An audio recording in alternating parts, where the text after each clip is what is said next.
ఈరోజు current affairs. భారత్లో 83% నిరుద్యోగులు.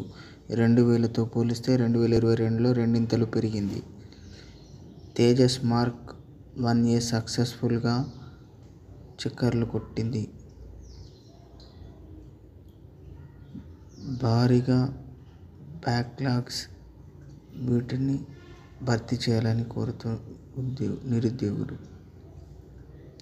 2029లో సమయాన్ని మార్పుల, భూభ్రమణంలో హెచ్చుతగ్గులు. కోడింగ్ ముగిసాకే గురుకుల పోస్టింగ్. బయో రిమిడేషన్ పద్ధతి. ఐరాస సెక్రటరీ జనరల్ ప్రత్యేక ప్రతినిధిగా కమల్ కిషోర్. జెన్కో అసిస్టెంట్ ఇంజనీరింగ్ పరీక్షలు వాయిదా. పార్లమెంట్ ఎన్నికల సమయం.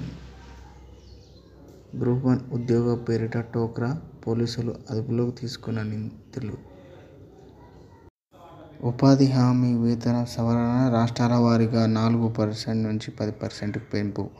ఉపాధి హామీలో వికారాబాద్ ప్రప్రథమం. ఇలాంటి వాటి కోసం సబ్స్క్రైబ్ చేయండి యూట్యూబ్ ఛానల్.